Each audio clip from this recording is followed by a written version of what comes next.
Hello YouTube viewers, welcome to my channel Science to Technology. In today's show, Rocket Monday, we're going to talk about SpaceX versus Blue Origin versus Rocket Lab.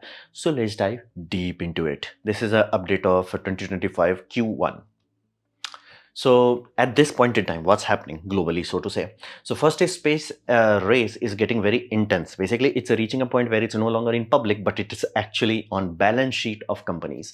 Why? Well, hype is dying down. Meaning, if you are familiar with the market, in 2010, almost every Tom, Dick and Harry, I'm making a space company, I'm making a rocket company, I'm doing this and I'm doing that. From 2010, I would say to around roughly 2020, there was a curve where it was like every Tom, Dick and Harry, I want to make a company. However, if you look into the world of investing, there's only few daddy companies and then there are small people. So these daddy companies have way too much money, but their interest is like, they diversify and they have run out of interest. What does that mean? That simply means at this point in time, all the money is going into AI market. And if this time you want to, hey, I want to make a new space company, it's like, we have more than enough of it. So market has changed. And what is the outcome? Outcome right now is exactly what people expected. You have USA, China, Russia, Japan, and India.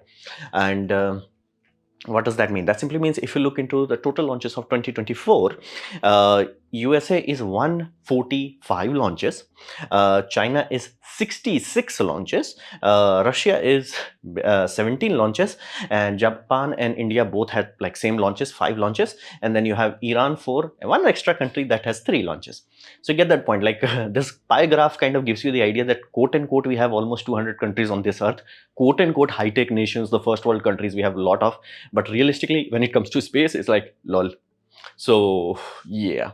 And what does this mean? That simply means at this point in time, if you want to like, hey, I want to make a company, you have to show profitability. Meaning, even if you could have like NASA backing you, there is still a serious chance that Boeing Starliner can be cancelled, or even SLS can be cancelled, because again, it has to be profitable. Or profitable in case of government contract means in the old days, this was like, hey, you sold us that is going to be built in like, let's say $500 million, like James Webb Space Telescope. That was the original contract price. Then they're like, no, we malfunctioned it. It's like, okay, it's now $1 billion.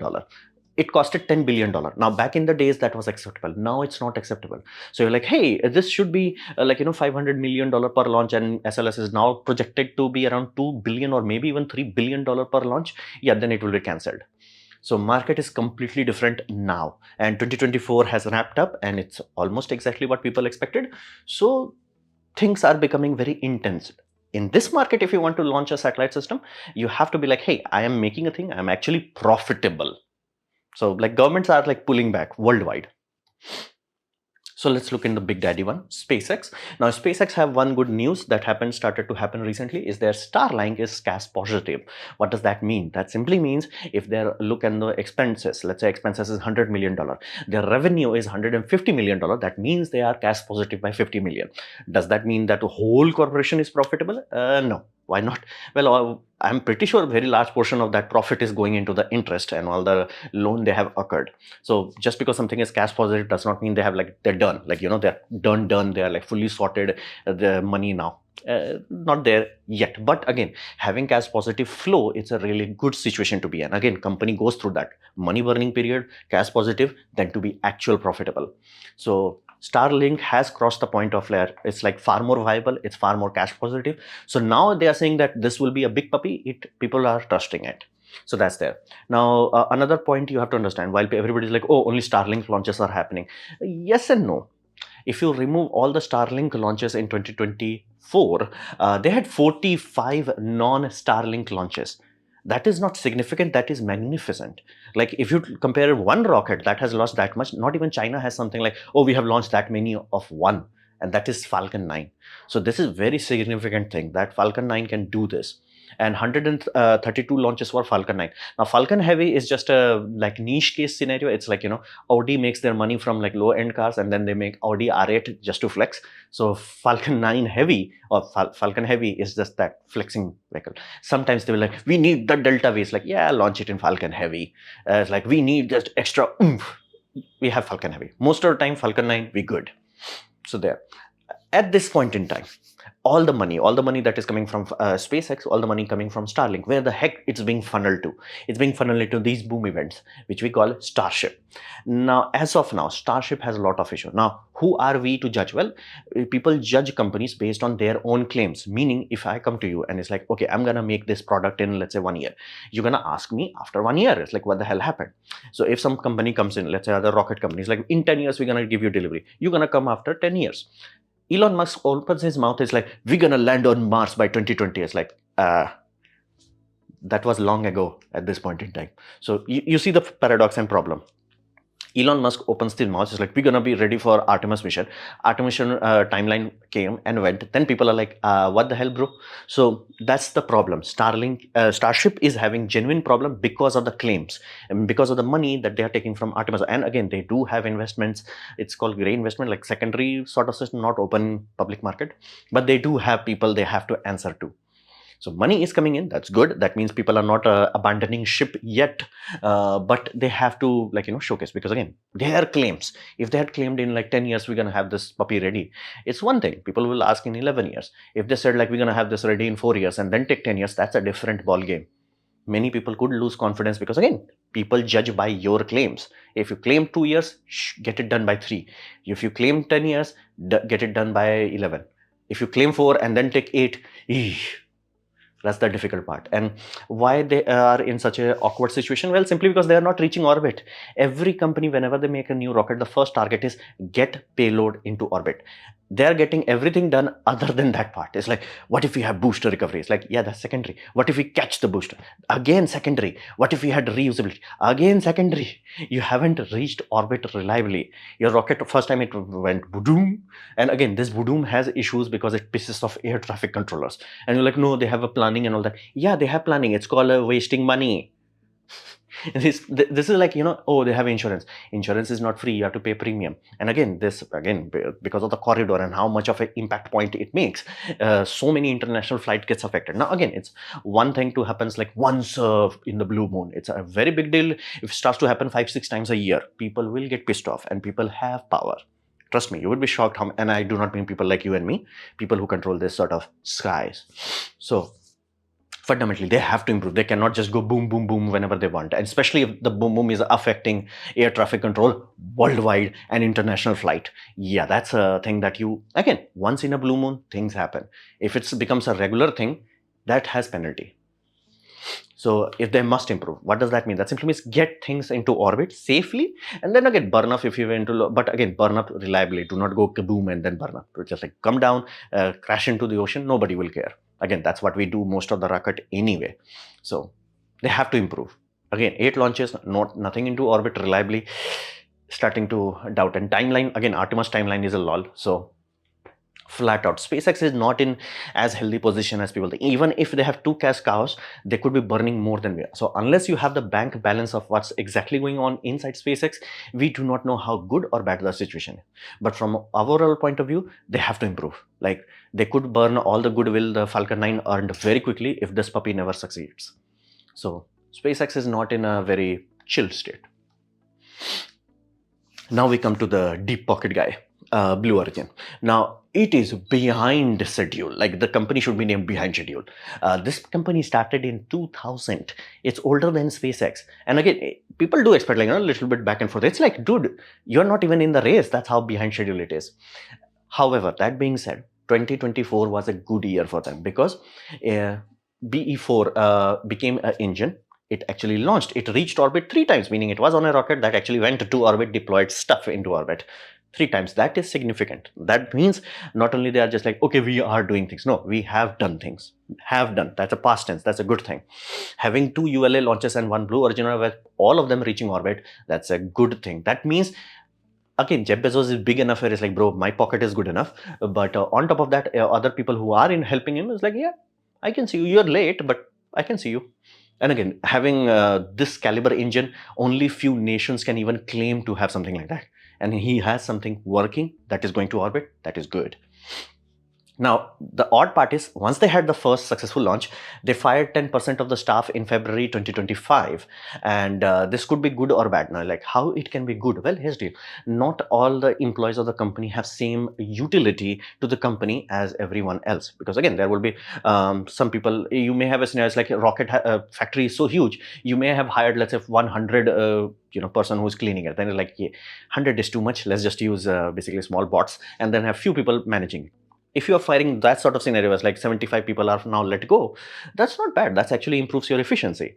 So who are you firing? Are you firing DEI hires who are just there because of the government mandates, which again, government changed the mandate. Now you may be like, I do not need to carry over this extra headroom. If you're firing those sort of non-essential people who are like burden rather than actual productive scenario, again, not everybody is like that, but some are. If you're only letting them go, that's a good thing. That makes your company healthy, breathes more freely, and company will be practical. So that's one thing. Another is you actually starting to let go because it's a AI based calculation. It's like, okay, just fire people. Yeah, that's a bad thing. So these are the two extremes. First makes it very efficient, lean and profitable. Another is like, yeah, you had no idea who you're firing and you could be pissing off people. And be mindful, every country has this sort of regulation and laws where you generally do not allow foreign people to work on your national security system. Like it's a rocket company. All rocket companies are national security company. Every nation has absolute rules and regulation.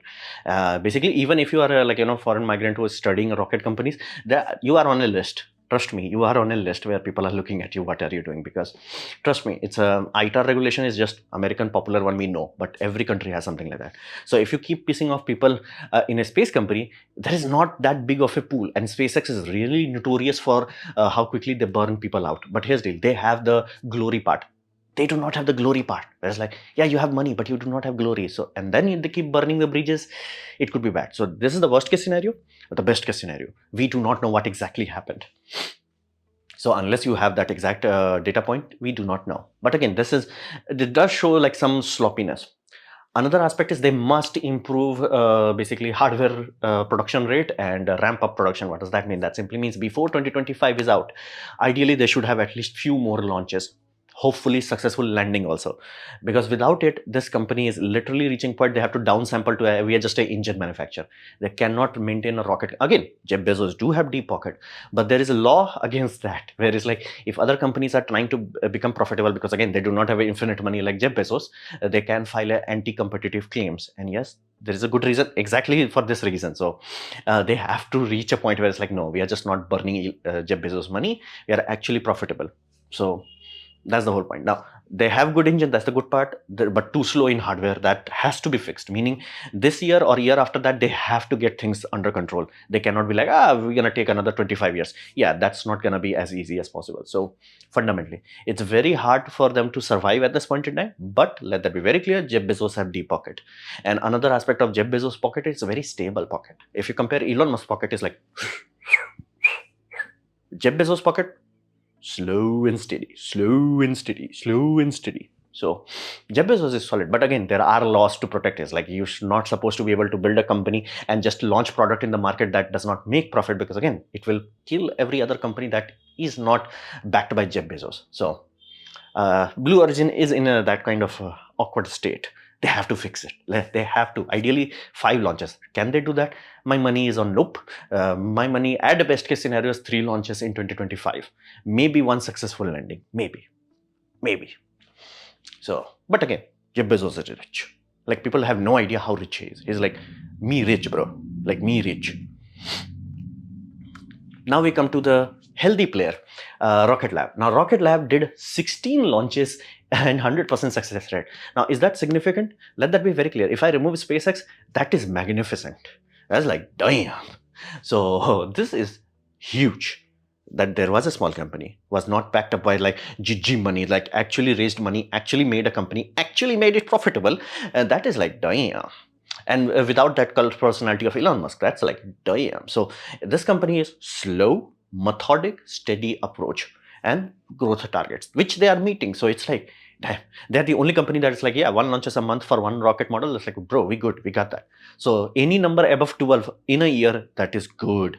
Like, here's the, put Japan and India together, that's still less launches than this company. So it is fine. And they're like, okay, big rockets and all that does not matter. Like if you can increase your throughput, if this person claims that I'm going to make a bigger rocket, now I'm going to launch it 20 times a year, you can believe that.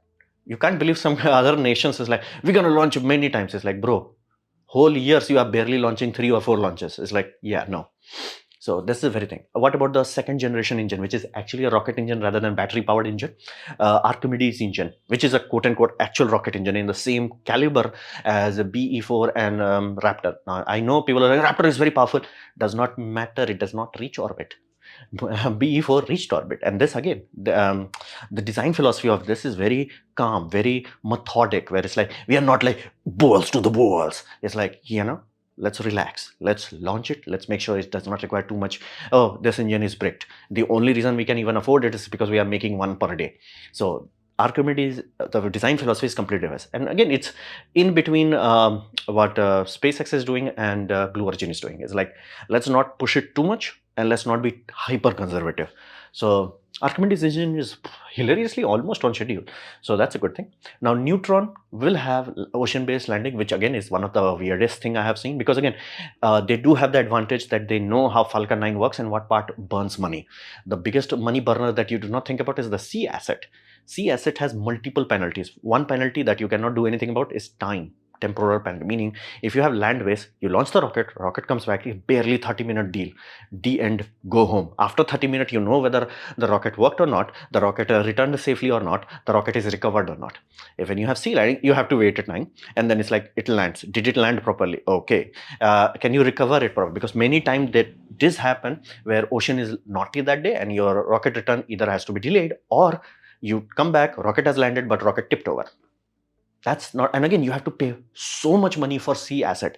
And then there you have another penalty, risk-based, where it's like, okay, I want to launch a rocket, a launch site is clear, but the landing site is not clear. You have to, again, weather-wise, you have to delay the launch. That's why land-based return is far more economically viable. And again, physics, engineering, economics. Economics is daddy. The pyramid is like a physics, engineering, economics. Always focus on economics. And they had very good design with economics. Where it's like, it has to land on the land. Otherwise, it's not economical. So why they are adding sea capacity now? Well, the best guess I have, again, I'm not in the company meeting and all that, not an investor. So most likely they are using the sea landing capacity as a strap-on booster, meaning some customer could come to them, or again, investor may like, no, you should increase the capacity a little bit and all that. So like, okay, so we could strap on, or we can be like, hey, we do have this boat, but we do not keep it like, 24/7 ready, where you have like multiple boats or multiple crews and every going back and forth, which is hyper expensive. To like, hey, we do have this boat which we own or rent, but we if you ask us to, then we're gonna collect people, collect the weather and all that, but it will cost extra. It will cause extra time flexibility from your point. If you are willing to do, then we're gonna launch it. So it's almost like a strap-on. So it will not have the same financial penalty as SpaceX systems. But again, that's why booster, when they are designing with the booster, they are not even trying to land it on the sea. It's too wasteful economically. So here, if they are trying to have their cake and eat it too, it's like, hey, 90% of the time it's going to return on land. But if somebody opens their mouth, it's like, I need that extra delta V. It's like, okay, pay extra. We have the boat. So that could be one unique way. Now, they should have first launch in 2025. Can they do it? There is a good chance. I would say there is a good chance. And again, they have starting to flex now, and they're fairing. And damn, like the actual CGI render was like 4 petals. They are showcasing 2 petals. I'm like, what the hell is happening? But again, this also is the benefit of Mark II products. Falcon 9 was Mark I product from the planet's point of view, where a rocket was reusable. So they learned from it. Thou shall not land on the sea. It's very expensive. Thou shall always land back on the land. Okay, design was designed in such a way that it can land back on the land. Okay, cool. Fairings are expensive. Even if you can recover it, the cost of recovery gets added to the prime cost. It's like, what if it never left? And again, aerodynamically also makes them far more controllable. So Mark II design, there is a lot of design effort and humility put into the system, where it's like they can actually make it work. So likelihood they can launch it 2025, quite high. Likelihood of successful landing, I would say they should be able to successfully land by 3rd or 4th try. Now, again, Neutron, if they do landing and they do fairing, which again, it's fixed, that should means they should have much higher profitability very quickly. Like very quickly, meaning if things go as they are expecting, by 2026, they're like, bro, we good. We got this, we good. So Rocket Lab is very calm company that is slowly chipping away at it. It's like, damn. Now, here's the deal. Many times I've seen a lot of comments, and again, people's perspective is like, if SpaceX is there, why else anybody would trust anybody else? Well, there is a law known as not them. And again, it's an economic factor that always happens. If you have one monopoly, more than enough people will put their own money just to break that. For example, Samsung is the daddy. So whenever you go, not Samsung Electronics, that's a loose motion child.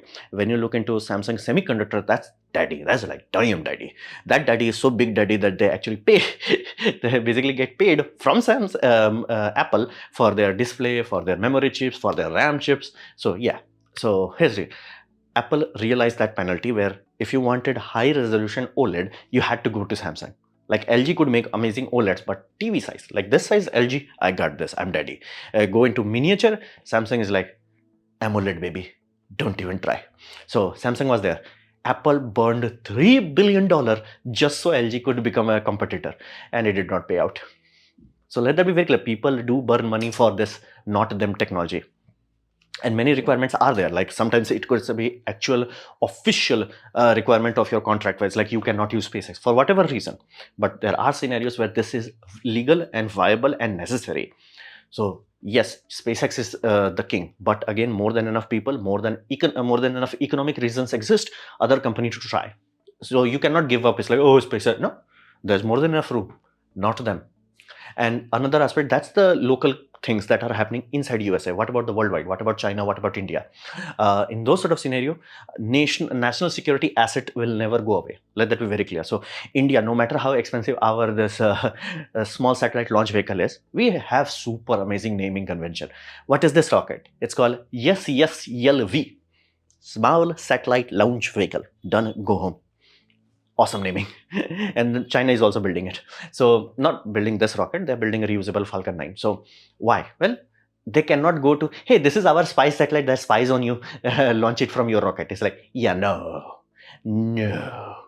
So for that reason, from a national point of view, even if private players can easily go from whatever launch provider, national defense systems cannot do that. So for that reason, there is more than enough local market available where Indians can make their own stuff, Chinese can make their own stuff, Japanese can make their own stuff, and European Union, they really should make their own stuff.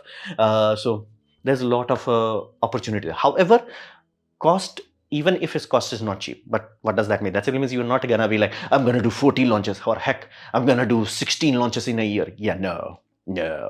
So there are some penalties of that. Well, government is willing to pay. They cannot pay too much. They have limit. And again, we have crossed that era where it's like, oh, this observatory is supposed to cost $500 million. Then it cost $10 billion. It's like, no, that era has gone. So fundamentally, what does this mean? That simply means all the new companies or all the working companies have to be lean and efficient, meaning all the money goes in must yield something. So that's a very serious scenario. On top of that, rockets are hard. Now, electronics is a different kind of beast, especially if you're not making the electronics. Electronics is black magic when it goes into that black box that we call silicon. That's black magic. But if you're not dealing with that, if you're like, hey, I want to make electronics for rocket telemetry system and all that, that's like, you pick up a phone, order parts, attach, done, go home. Even I want an electric vehicle, order parts, attach, done, go home. Rockets, you can do that almost with everything, except the moment it comes to the engine. You have to understand, these engines are one of the few components that are that brutally harshed, meaning one side could be as hot as stoichiometric ratio, upper temperature limit, meaning 3500 degrees Celsius. They have to cool that puppy, that's how hot it is. And here's the cold side, which is just millimeters away from that hot furnace, could be as low as minus 150 degrees Celsius. So you have to be very concentrated about this fact that rocket engines are hard. And again, because of the weight penalty and all that, rocket engines makes jet engine look brokeleys. So rockets are hard. What does that mean? That simply means you must have deep pockets. So you can endure this sort of rocket going boom, boom. And I'm like, I have to say, I have to give respect of a lot of CGI artists who are making boom events. I literally, when this happened, it looks like CGI cloud. I'm like, oh, holy damn. We have so much boom footage right now that CGI artists look into that footage, reverse engineer it into their movies, and it's like, that's why the footages are looking so good nowadays in movie. It like the cloud animation, I'm like, it's not cloud animation, it's real. It looks exactly like a CGI animation. I'm like, damn, CGI became that good. So I was like shocked, like the particle effect and all that. This is what they are using. And again, more rockets going boom, the more artists would be like, I got you. I'm going to give you photorealistic boom events. So let that be very clear. There is not them a paradox in the market, and you can compete with SpaceX as long as you have deep pocket and lean and efficient yield. I would say from an economics point of view, without a cult of personality, Rocket Lab is doing surprisingly good. And if their Neutron turns out to be successful, damn. So this was my presentation on basically what the hell is going on in rocket market and three big players. Hopefully you have liked it, learn from it. In that case, please click the like button, share it amongst your friends. That will help me a lot. If you didn't like it, didn't enjoy it, I urge you to press dislike, press it twice to show me extra disappointment. Please leave a comment because I do try to reply to all of them. Subscribe, press the bell icon if you're free. And as always, thanks for watching.